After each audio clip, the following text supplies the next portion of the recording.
concept of Lighthouse Station, you know, it's a lighthouse because we want to be able to shine the light of Christ into the life of these girls and just really love on them. But it's the concept of a station is there too, because it's not, your station is not your destination. You know, when you take a train or you take a bus or you take an airplane, you get to the station and that's not your destination. That's not where you want to stay. You know, the station is where you decide where to go next and how to get there. So maybe you're going to take a connection, or you're going to, you know, take a taxi from there or whatever. And it's about laying a plan, and the station is where that plan happens. So that's really important to us.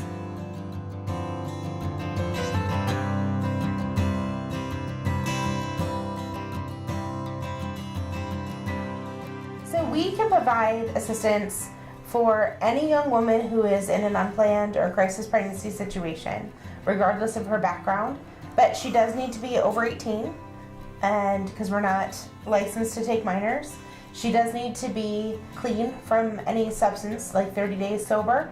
She needs to be at a place mentally where she can handle the decisions that she needs to make, and she needs to have no other children in her custody.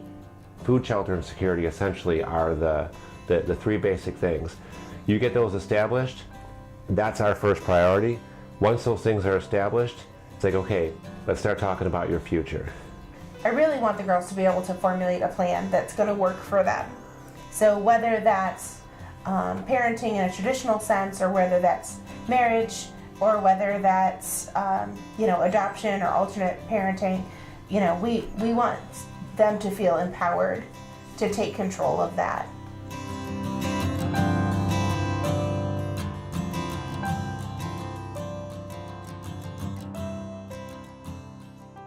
After I had graduated with my seminary degree, I was looking for a job. And unfortunately, I didn't find work, but what I did find is a need. And we ran into the need over and over and over again, the need for maternity housing. We'd gotten involved with mission work starting in New Orleans following Hurricane Katrina. And since then, places as far away as Haiti, but also a big involvement with local missions, with the youth group as well. Just this idea of going out and helping and doing things. Over time, I think we realized that missions work is where we're going to be. So then we purchased this house 4 years ago, 4 years in May, and it's been kind of a ride since then.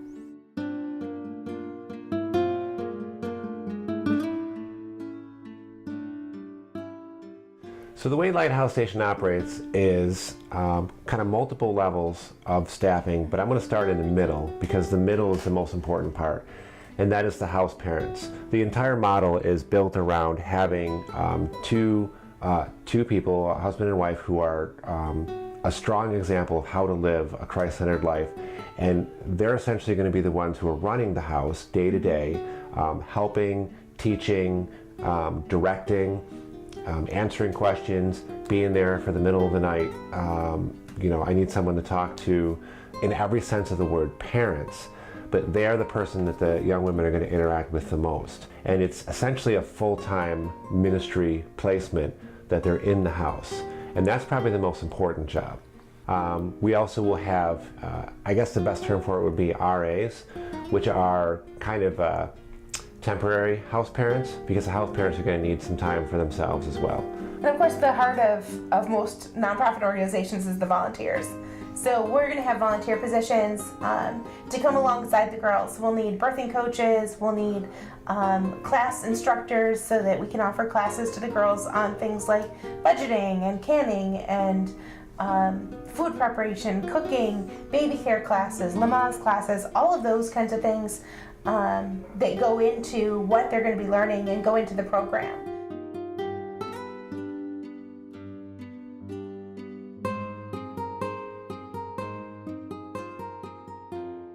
What we need the most right now is people to connect with us. And you can go on facebook.com/Lighthouse Station Warsaw. And also our website. On the website there is a list that we are maintaining of things that we need. So kind of a wish list, whether it be diapers and baby clothes or maternity clothes or a washer and dryer. And there's also on there you can donate financially to us through our website, and there's a list of upcoming events. Probably the most important thing through all this is if someone's watching this right now and they're like, I don't know, can I help? Is there something I can do? There absolutely is, and that is to pray. To pray for us, to pray for the staff that we're seeking out and the volunteers that are coming alongside us, and to pray for the girls. And this is kind of an ongoing thing, because once we're open, those girls are going to need prayer. And right after prayer is talking with people. The important thing is that people know, because I don't want there to be a young woman who's sitting there and is like, I don't know what to do, and she's in that dark moment in time where she's not even sure what she's going to be able to do with herself, much less this baby she just found out she's going to have. I want this to be well enough known that a friend or a family member or somebody from church or something can be like, hey, I heard about this place. Let me connect you with this place. That's what I want to have. So I think our two biggest needs are prayer and just people talking about it. I want these girls to know that this stage does not have to define the rest of their life.